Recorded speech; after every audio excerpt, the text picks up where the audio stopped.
This presentation I actually gave at the Evangelical Philosophical Society conference last fall as part of a panel discussion. And I've also given it as a Bible class as well. So it can take various forms. I actually only had about 30 minutes when I was at that conference. They time you closely. And so here I have a little bit more time. So I hope that this presentation is thought-provoking. There's some theoretical information in it, but it's practical as well. And probably if you're going to highlight one theme of what secular ethics is about, it's subjectivism. It's basically the idea that I'll make my own ethics. So we'll see how that's carried out. I often get a question, where can we find good Christian ethics resources? And one resource that we have that we often don't rely on, but pastors typically do, is it's free on the website, lcms.org, an entity called the Commission on Theology and Church Relations. And I'm actually helping them right now rewrite a document on human sexuality, update it. But they have several good documents. So they're the entity that the Synod typically tasks with writing documents on social issues. So there's really two good ones. There are others as well, obviously. Christian Care at Life's End, having to do with life's end issues.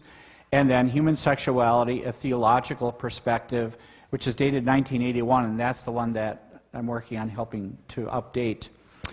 My predecessor at the Bioethics Center, Richard Iyer, has written a book, Holy People, Holy Lives, Law and Gospel and Bioethics. That was published a little while ago, but the first half in particular is still applicable. The second half talks about bioethics issues that still are with us today. Probably the most prominent bioethicist in the Lutheran Church Missouri Synod, who's actually retired now. He used to teach at Valparaiso, but he's still fairly active. Gilbert Mailander wrote Bioethics, a Primer for Christians, which actually I require in my bioethics classes because it provides that Christian Lutheran perspective on all these issues, and they probably use it at the seminaries as well. I know they did when I was there. And then John Warwick Montgomery, who actually taught at Concordia, Wisconsin for 3 years, wrote a book, Human Rights and Human Dignity, and it's actually getting republished, I believe, 1986, and his thesis of that book is that there's really only two foundations, solid foundations for human rights and human dignity: redemption and creation. The Bible is the only solid foundation for human dignity. All other documents about human rights are subjective. They are what you make them to be. We saw that, we heard from our first speaker this morning about Nazi Germany and how they defined human rights. And there's really nothing to make anyone define human rights differently than we do today. But the Bible is the only foundation. So if you want to read that book, very interesting. He goes to all the differing perspectives, non-Christian, Christian, and how they all fall short, including the United Nations Declaration of Human Rights.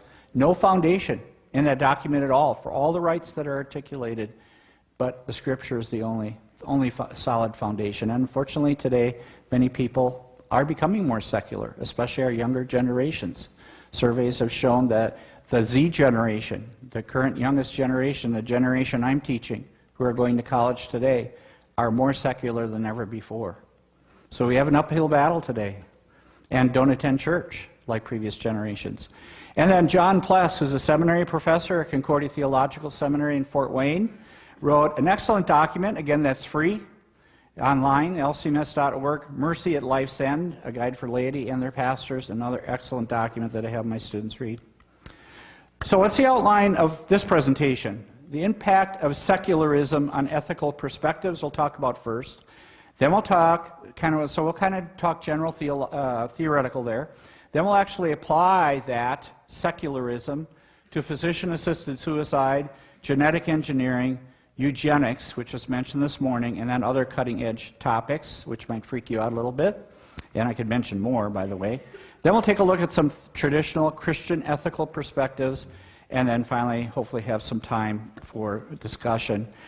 Just before I start, let me just define what secularism is. Secularism basically means non-religious.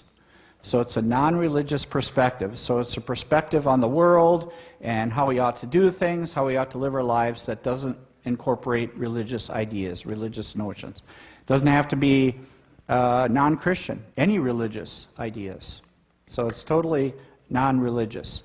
So let's see what are some secular perspectives on ethics today that impact us still today. Autonomy. Autonomy is the dominant principle in medical ethics today. If you're a medical student and you went to like Ohio State Medical School where my daughter went, and they would teach you medical ethics, they would teach you the 4 principles of biomedical ethics: autonomy, beneficence, non-maleficence, and justice. Beneficence basically means to do good. Non-maleficence means, above all, do no harm. Justice simply means fairness. But autonomy, that's the dominant principle today. It's actually derived from 2 Greek words, ironically, which mean autos and nomos, which means self-law. Did you know that? We use the word autonomy all the time. It really means self-law. So in medicine, it's the idea that I have a right to say what happens to my own body. It emphasizes the right to self-determination. And from that principle, we get informed consent. That before a physician does a procedure, he or she has to get consent from you. Confidentiality, maintaining your private information. Privacy, unwanted intrusion. And then freedom, freedom to make the decisions that you wish to make. It really is the ultimate form of subjectivism, which is where all these principles, secular principles, are leading to today that I'll talk about. The idea that I can decide how things ought to be ethically. The second ethical standard is what we would call an ethical theory. It's more comprehensive than a principle, which is kind of a free-floating idea like autonomy. It's really not grounded in anything. But utilitarianism is a whole ethical framework, a whole foundation. And many people adhere to this today without perhaps even thinking about it. And it sounds good at first face. Utilitarianism is what we call a consequentialist theory, meaning it focuses on the consequences. It focuses on the outcomes of our act. So it's the idea that I will carry out whatever action results in the greatest happiness for the greatest number. And it's one of the most dominant ethical foundations in society today. For example, when I was debating that embryonic stem cell researcher, his basic argument was, well, even if an embryo is a human person, which I don't agree with, he wouldn't agree with that, even if it is, isn't it worth it to destroy one embryo, perhaps to treat 50 people with incurable diseases? And he thought that was certainly ethical. So the right action, according to utilitarianism, is the one that has good consequences.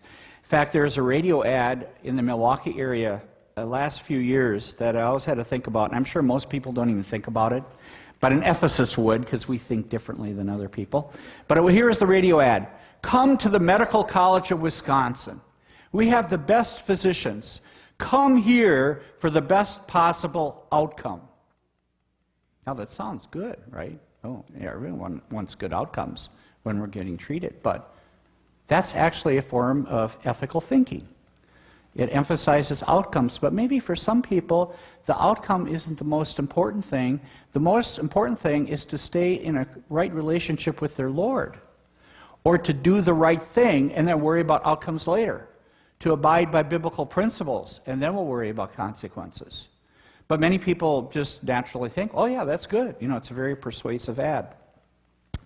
So this has also been, of course, it has its weaknesses. One is, whom do we include in that number? For example, in Nazi Germany, they did not include handicapped people, the developmentally disabled, people with psychiatric disorders, or homosexuals in that number. They were people who were non-numbers, and Jews were non-numbers. And Polish people were non-numbers. And Russians were non-numbers. So we don't worry ourselves about them. They're a non-entity. So we don't worry about their happiness. So that's one problem with utilitarianism. Who do we include in that number? And we often, this has often been accused, as you've probably heard of this, the end justifies the means, which usually has a very negative connotation to it. So detractors of utilitarianism will often say, it's just the end justifies the means. In a way, that's true. Any action, even murder, even adultery, even lying, even stealing, could theoretically be justified as long as it's perceived that people are better off at the end. Another problem with utilitarianism is we cannot forecast the future very well. We're fallible human beings. So if we're worrying about consequences, you probably all heard of the law of unintended consequences. Sometimes we carry out an action expecting a certain result, and it turns out to be the exact opposite. So there are definitely some problems with utilitarianism. But utilitarianism, I don't want to leave you with the idea that it's all bad. Sometimes it's used ethically and correctly. For example, public services. You know, the government often thinks in a utilitarian way because, as I have in the slide, water, power, refuse collection, education, emergency services should be available to all and provided to as many people as possible. Medical treatments like adult stem cell research or genetic therapy are designed to maximize health.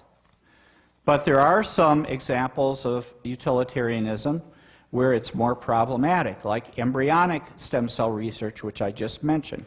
Sacrifice a few embryos, theoretically, with the idea of curing maybe hundreds of people or even more. Or, here's some more, heavy use of prescription drugs to control mood. You know, like we might see with the controversy about ADHD drugs, for example.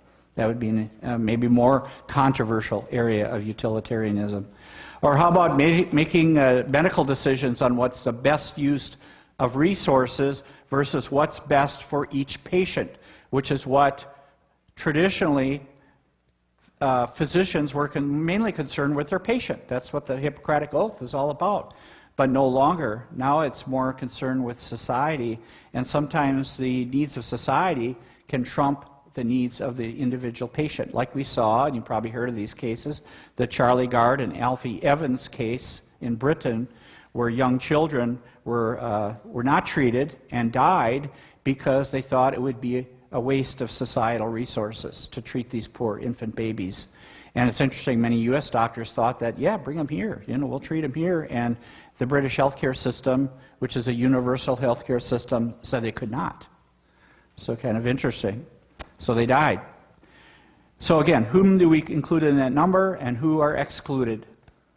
And so here we again have another ethical standard, like autonomy, that eventually defaults to subjectivism, because each person will subjectively, or maybe national leaders, will subjectively determine who should be in that number, how do we handle these sorts of issues, and whom do we exclude from our area of concern. I actually was able to travel to Germany a couple years ago for a 500th anniversary Reformation tour, which was kind of cool, just in and of itself. But one of the stops along the way, this was not a traditional Luther site, but because it was right on our way, we stopped there anyway, and I'm glad we did, because it ties in with my teaching, Buchenwald concentration camp.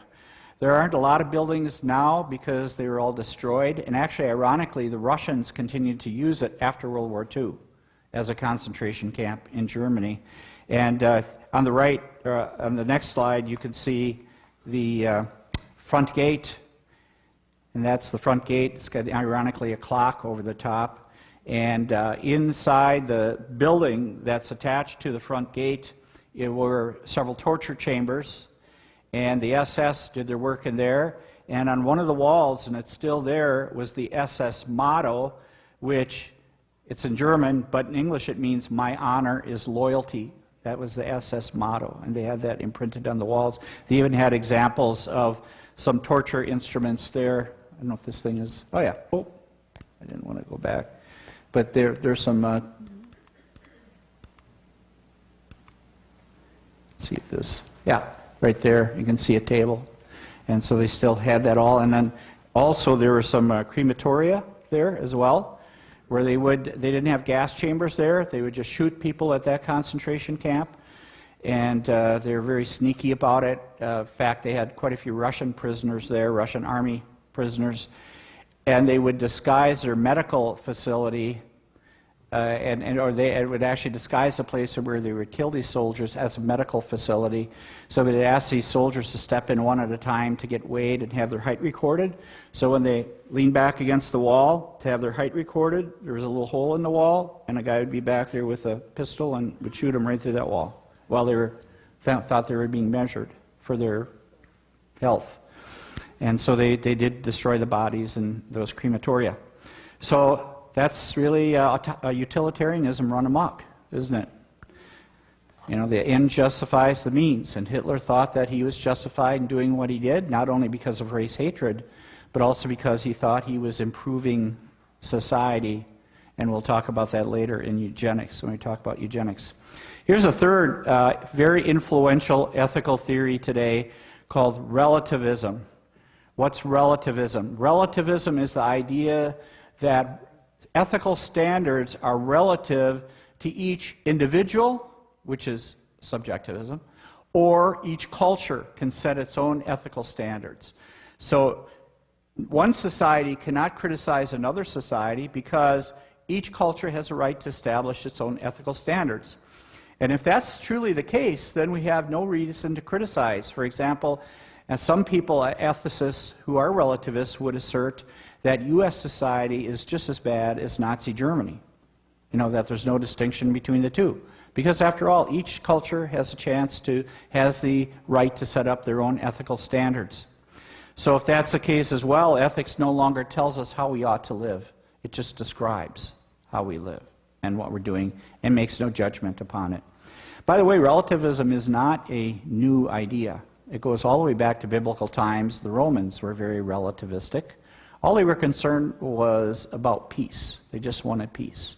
So they let people have their own ethical beliefs, and the only thing that you couldn't do is stir up trouble. And Pontius Pilate himself was a relativist, at least up to the time he met Jesus, when Jesus said that, I'm here to preach the truth. Pontius Pilate said, what is truth? You know, from his perspective, there really is no one set truth. So ethics is no longer, as we would assert as Christians, objective, universal, objective, so it doesn't change. Universal applies to everyone, and intelligible, which means we can understand it. In fact, a colleague of mine at Concordia University, Professor Gregory Schultz, likes to use the acronym WE, which means yes in French, to remember this. WE, O-U-I, objective, universal, intelligible.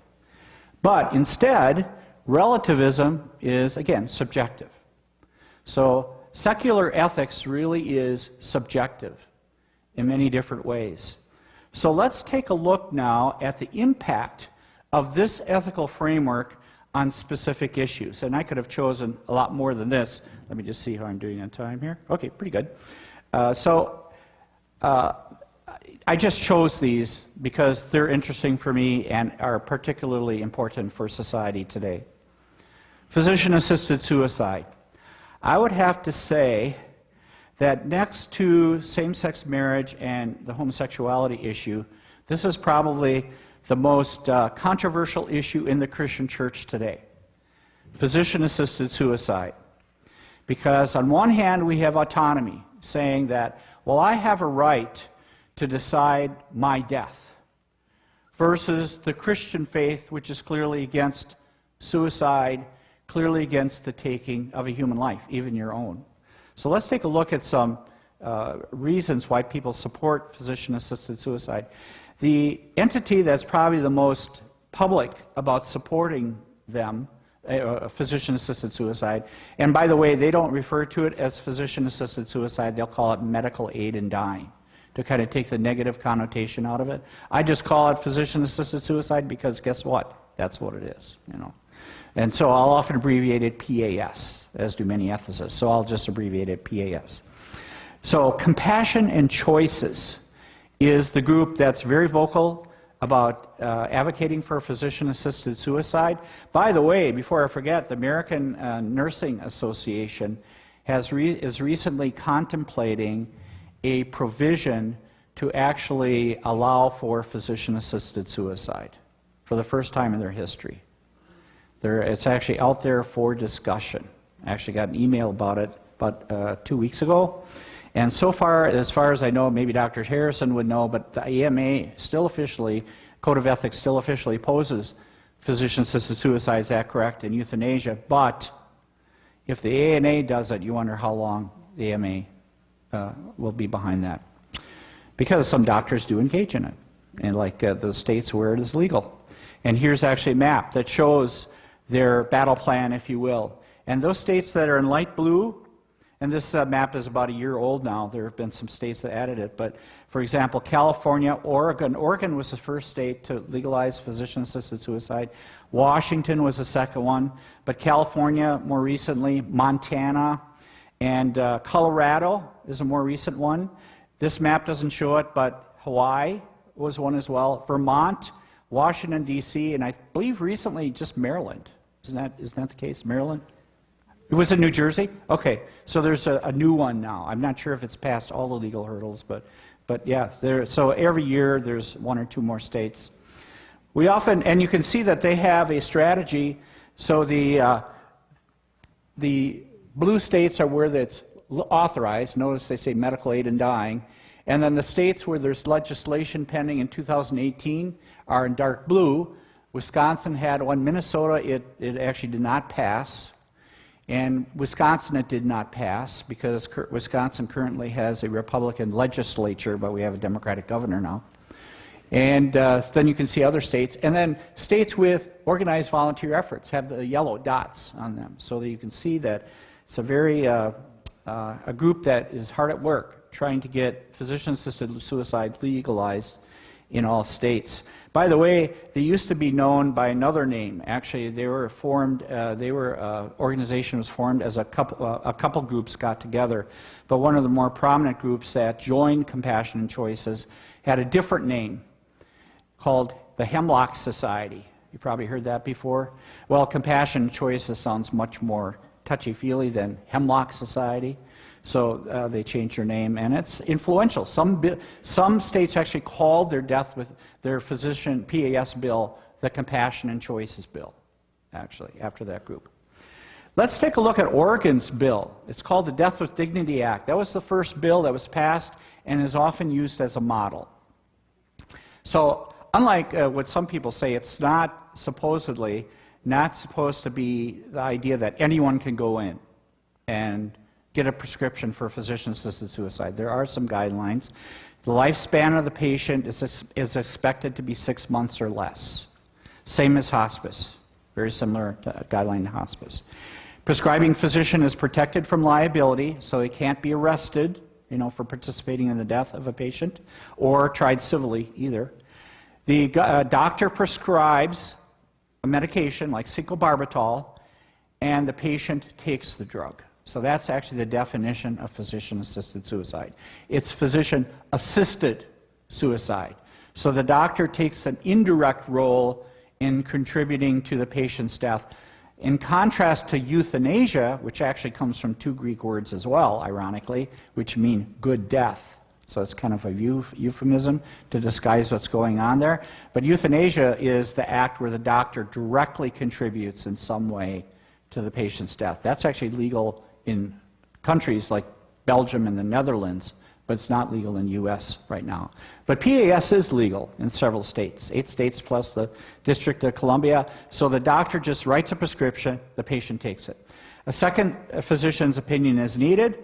There has to be a written request and 2 oral requests, and there's a minimum of a 15-day waiting period. So they can't just walk in and do this right away. It's sort of like buying handguns, in many states. There's a waiting period or cool-off period, a period where you can actually think through things. And actually, I went to a presentation at a conference recently where nurses from California, which have been doing this now for a while, say actually in real life it's 6 weeks typically. It takes 6 weeks from the time the patient walks in the physician's door till when they actually get the drug. Counseling is required if a doctor deems the patient to be depressed. But studies show that attending physicians are very poor at diagnosing depression. They're not trained for that. They're not psychologists or psychiatrists. That's not their specialty. And we'll see that. The statistics kind of bear that out. Here are some stats. In 2018, I just updated this last night, by the way. You can go online to the Oregon Public Health Division, and every year they have a complete report saying, giving you all the numbers of patients, the physicians involved, the reasons why patients do this, and everything. It's actually a good report in that regard. So 2018, 168 patients died in Oregon due to the Death with Dignity Act. 249 prescriptions were written. So more prescriptions than people who died. And there are various reasons for that. One is some patients die before they get a chance to take the pills. Some patients change their mind. And then there are other reasons too.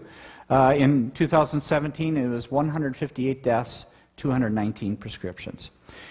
Here's an area of concern, I think, which is kind of swept under the rug. And they acknowledge this. The ingestion status is unknown for 43 patients. So they don't know what happened to the drugs in 43 patients. And there's really no mechanism for mandatory reporting either. I actually asked this question of those nurses from California and asked, well, how do you follow up to make sure that these drugs are used for the intended purpose? We don't. And they say, yeah, that maybe is kind of troubling.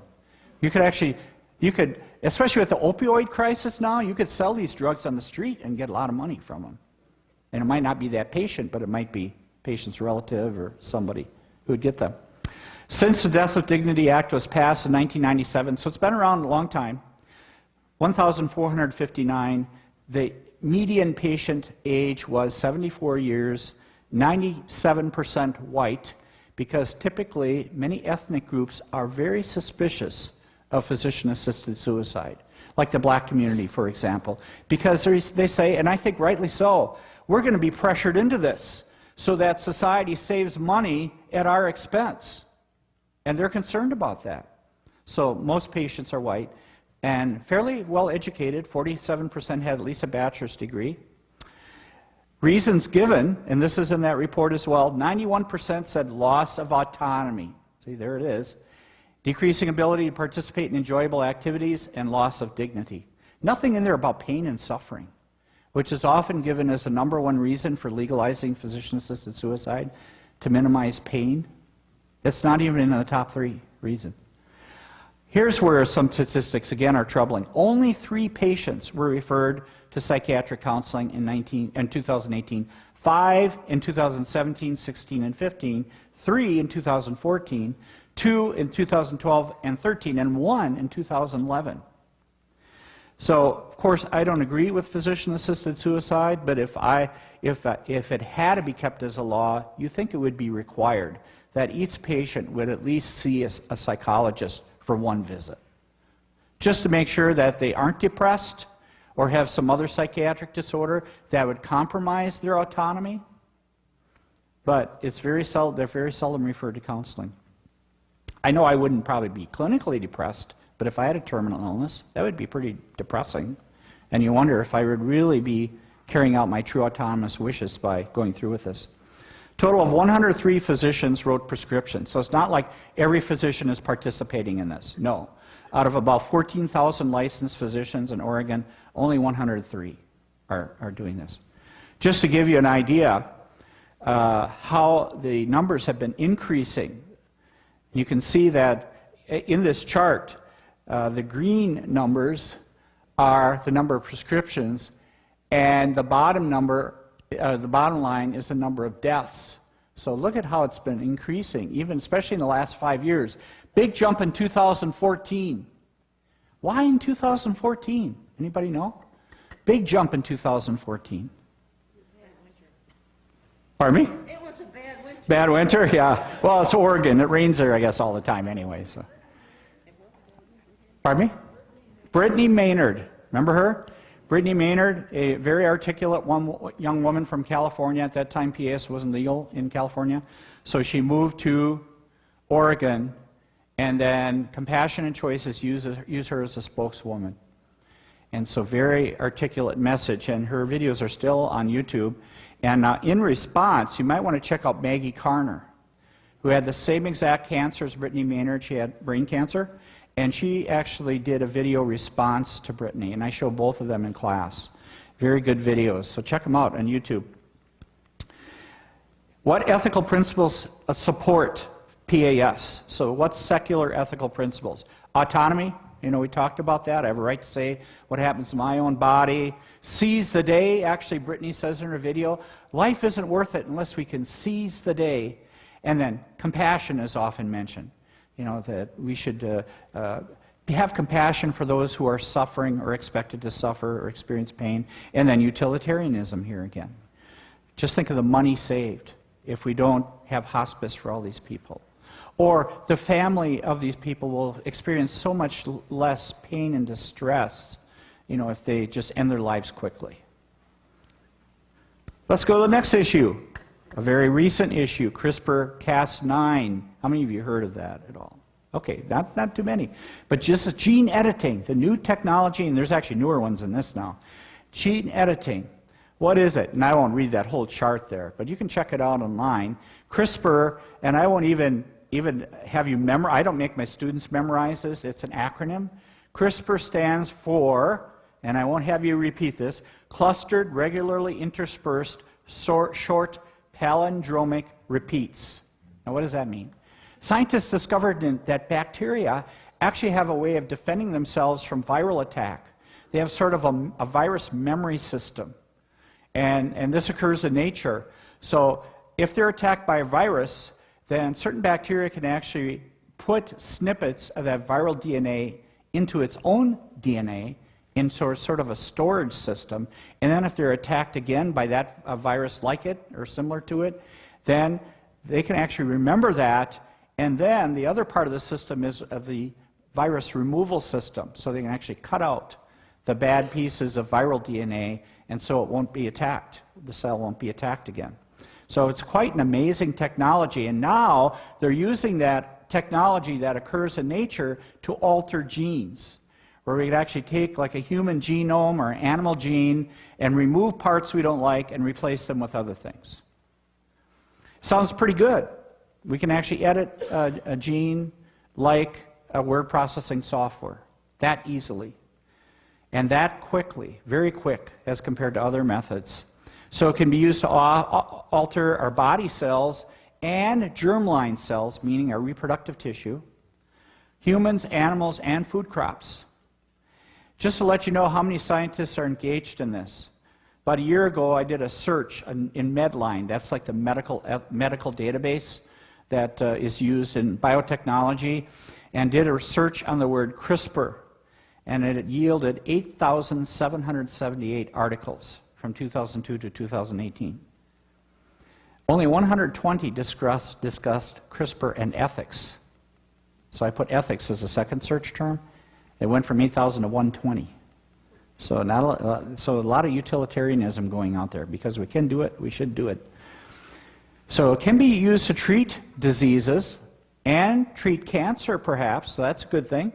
Can be used for drug research, and it can be used to treat or prevent genetic disorders. So it sounds pretty good. But it can be used for other things as well. It can be used to change our germline cells, meaning we can change our reproductive tissue in our gonads, like sperm or egg, and actually those changes would impact untold future generations. Not only that, we can, instead of just curing disease, we can use this technology to enhance us, to make us better.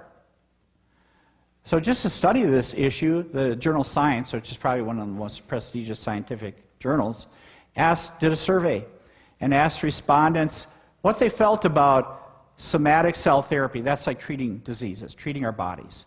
64% were in favor of that. What about germline cell therapy? More ethically problematic because we don't know how those changes will impact untold future generations. 65 were in favor of that. Somatic enhancement, that's enhancing our existing bodies, went down to 39%. But some still in favor of that. And then germline enhancement, so actually enhancing our future generations, not making them curing a disease or eliminating a fatal genetic disease, or a troubling ethical disease like hemophilia, for example, but actually enhancing future generations, 26%. So what are some ethical concerns here with regard to CRISPR? Well, and this is actually mentioned in the literature. One thing, some of these are practical issues, some are ethical issues. Off-target effects. CRISPR, this whole system called CRISPR-Cas9. CRISPR is the storage part. Cas9 is actually the cutting and removing part. Can impact accidentally other genes. And that can be particularly troubling for germline cell therapy, treating our reproductive cells. CRISPR can be used for vanity traits or enhancing of strength and stamina. It can be used to produce what we call designer babies, where parents could actually go in and redesign perhaps DNA information in an embryo, in an early embryo, to enhance certain traits like beauty or maybe athletic prowess, for example, or eliminating Down syndrome. Eternal youth, they're actually working on this too. Did you know that 2/3 of all human deaths are attributed to aging? I'm 62, so I'm getting scared. No, I'm not. I'm putting my faith in the Lord. But do you know that some animals, this is my veterinary side talking, actually don't age? Lobsters and jellyfish don't die of aging. So scientists are studying that and thinking, well, maybe we could put their youth genes into our genes and enhance the human species that way. Some people actually believe that through the use of science and technology, we actually can arrange things so that we are changing ourselves into a completely new species called a post-human that won't be recognizable by today's standards as human. And we might even be able to arrange things so that we never die through the use of science and technology. So that's all called transhumanism. Here's another kind of more pie in the sky type of science, but it's out there. They're working, we heard about in vitro fertilization this morning, which is where the fertilization process occurs outside of the woman's body, typically in a petri dish. They're actually working on now having the whole gestation outside of the woman's body. It's called ectogenesis, which is actually mentioned by Aldous Huxley in his book Brave New World, which was written in the 1930s already. The idea of having babies in bags. They're actually working on that. Just briefly, so we don't run out of time, which we probably are already, some genetic organizations and other organizations have written statements about this technology and how it ought to be used and not misused. And very, in my opinion, very open for abuse because there's no foundation there as to what to do and what not to do, using no religious standards whatsoever, all secular standards. And so this is a statement issued by the American Society of Human Genetics. Currently, there's no reason to prohibit in vitro, that means in the laboratory, germline genome editing on human embryos and gametes with appropriate oversight and consent from donors. So consent, autonomy, and appropriate oversight. But who determines what appropriate oversight is? They say there must be a compelling rationale, a good reason for doing this, and evidence base to support its use, an ethical justification, but what ethics are you going to use, and a transparent public process. It actually urged public funding of research on manipulating human embryos and fetuses, which currently is not even funded by the federal government today. So they're encouraging expanding research on human embryos, destructive embryonic research, and research on fetuses as well. Next topic, eugenics, quickly. And I think because of time, I'm going to just kind of go through this fast. But eugenics was mentioned this morning, so I don't think I need to belabor this. By the way, this is a eugenics tree. Maybe you've seen these already. They were actually published back in the day, typically 1920s, 30s. And this is actually by the American Philosophical Society, I believe it's at the bottom there. It says, this is a eugenics tree. The idea of eugenics is, that all other sciences would be encapsulated within eugenics and feed into eugenics. But eugenics is kind of the overarching goal of all science. And the caption on the bottom says, and I'll try to stand to the side, like a tree, eugenics draws its materials from many sources and organizes them into a harmonious entity. And up here it says, eugenics is the self-direction of human evolution. And so The definition of eugenics, as given by the International Human Genome Sequencing Consortium, is the study of human improvement by genetic means. Eugenics comes from two Greek words meaning good birth. So it's the opposite of euthanasia, which means good death. This means good birth. That term was actually coined by a cousin of Charles Darwin. So you can see from what notion it's derived. Human evolution, very evolutionistic perspective. And in fact, the belief that gave roots to eugenics in the 19th century, 1800s, was social Darwinism. The idea that we can use evolution to help improve society, that we can guide and direct evolution. There are actually two types of eugenics, positive and negative. From my perspective, they're both heinous, but one's more heinous than the other. Positive eugenics is trying to encourage people with desirable traits to have more children, which actually was done in Nazi Germany as well. People who were members of the SS, they actually had brothels set up for them. And I think as many as 40,000 children were born in these brothels that actually had ideal women in them with perfect genetic traits. And then even these SS men, even most of them were married, were encouraged to go into these brothels during World War II and have children. So that's positive eugenics. Negative eugenics is even worse. That's where you stop someone from having children whom you deem to be have undesirable characteristics. Of course, one way is forced sterilization. The other way is simpler from their perspective. How do you stop people from having children? Kill them. Kill them, right. And they did that too. So the question today is, could CRISPR-Cas9 and other technologies be another form of eugenics, or neo-eugenics, as they discuss? So I think I'm going to just forward to these futuristic ideas here before we get, and then finish up with some Christian, contrasted to Christian notions. Here's something you might not have heard about. Sergio Canavero, the world's first human head transplant. So kind of ironically, talking about human identity, and what do we think about that? Robot sex, cutting edge right now. In fact, I wouldn't be surprised someday if, because of the abolishment of one man, one union marriages, that eventually they'll allow polygamy legally. They'll also allow polyandry, which is marriage between like two men, two women. And maybe even marriage to animals. That's also being pushed. And then marriage to machines.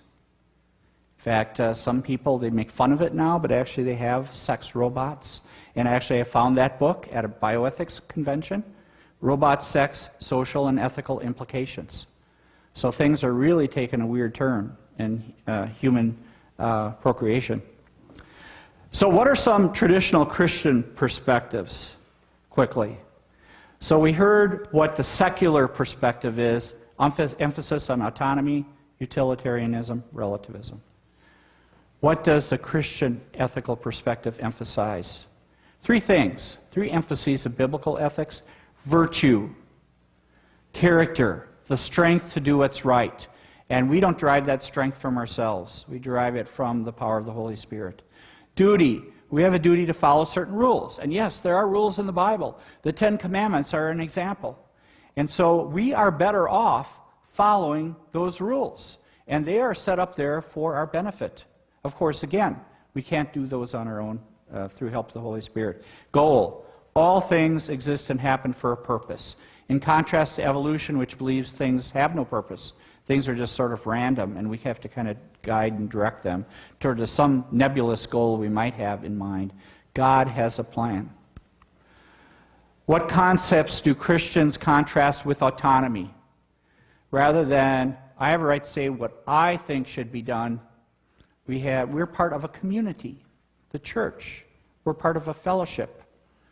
That's emphasized more in Scripture than individual wishes. We're not truly autonomous, we're dependent. We're dependent beings, as Gilbert Meilander emphasized.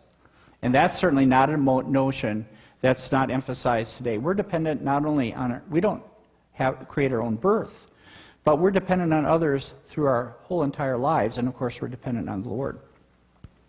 How about human sexuality? In contrast to the notion of autonomy, excuse me, I have a right to say what happens to my own body. That isn't the way the Bible talks. 1 Corinthians 6, do you not know your body is a temple of the Holy Spirit within you, whom you have from God? You are not your own. You were bought with a price. So glorify God in your body. So our bodies aren't there to do with as we would please. They shouldn't be used for selfish desires. How about two contrasting views of personhood? The secular notion is that people aren't people. A human being is not a person unless you have some kind of capability, like consciousness or self-awareness or being productive, having the ability to speak, you name it. And that's why secular ethicists would argue for abortion, because after all, fetuses are not persons. The biblical idea of personhood is that all persons, all humans are persons throughout life, from sperm-egg fusion, as Dr. Harrison would say, to the end of our natural life when the Lord calls us home. So all human beings are persons. There is not a subset of non-persons. Everyone's a person. How about Christian opposition to physician-assisted suicide? Well, society considers death natural, to be a part of the circle of life. Where have you heard that before? The Lion King. Do you know where they got that from? Ancient paganism. Same perspective. Also, Eastern religions adhere to that too. How does the Bible see death? It sees it as an enemy, the result of sin defeated at great cost by our Lord on the cross. Society sees death as only an aspect of science and technology, not as a spiritual matter. And Dr. Iyer observed one time, since suffering cannot be thoroughly addressed by modern medicine, some people feel the best way to get rid of suffering is to eliminate the sufferer. And it puts it in a little different context, doesn't it? Two chief arguments for physician-assisted suicide are autonomy and mercy, compassion. We heard that. Dr. Pless wrote this, Easter robs death of the dignity it claims for itself. We're freed from the mythologies of our culture that would seek to give us power over death. Easter gives us something far better, Easter meaning the resurrection. Easter gives us a sure and certain word. Jesus died for our sins, God raised him from the dead, and the grave cannot hold him, and neither will it be able to hold us as well. Suicide. Dr. Mailander wrote this, Christians have held that suicide is morally wrong because they've seen in it a contradiction of our nature as creatures, an unwillingness to receive life moment by moment from the hand of God without ever regarding it simply as our possession. We are dependent beings. To think otherwise, to make independence our project, however sincerely, is to live a lie, to fly in the face of reality. And how about responses to CRISPR and genetics to kind of wrap things up? C.S. Lewis actually wrote about this way back, many decades ago, and actually Mailander quotes him in his book. C.S. Lewis, who's probably the most prominent Christian writer who ever lived, contemplated the sort of advance that germ cell therapy may one day offer us, and what seems like an increase in our capacity to master and control nature suggested to his mind, Lewis's mind, something quite different. And here's a quote from Lewis. Man's power over nature turns out to be a power exercised by some men over other men with nature as its instrument. Isn't that true? Isn't that the way? Each new power won by man is a power over man as well. Even Pope John Paul II, and actually we'd have to honor him and say that posthumously that he was an ardent proponent of sanctity of human life. He said this, when God is forgotten, that's what secularism does, remember, by definition. Life itself becomes a mere thing which man claims as his exclusive property, completely subject to his control and manipulation. And it kind of goes back to the Garden of Eden, isn't it? We can be like gods, knowing good and evil, and humans still try to do that today. So, my conclusion, secular ethics is based largely on autonomy, utilitarianism, and or moral relativism. And so when ethical teaching foundations are not derived from Scripture, but on secularism, society has seen dramatic departures from traditional ethical norms when it comes to issues like physician-assisted suicide, genetic engineering, and eugenics. Christian ethics is founded on the reality that each human being is valuable, and that's the only solid basis for human dignity. And because of this idea that's held so dearly by us here in this room today, we ought to be the salt of the earth and the light of the world, which is kind of one of the goals of Lutherans for Life and the Concordia Center for Bioethics, and you as well, to proclaim this message of life to the world. So that's the end of my talk. Thank you very much. Sorry if I pushed up against the clock. Thank you for your attention. By the way, here's a veterinary joke. What is this? A CAT scan. Get it?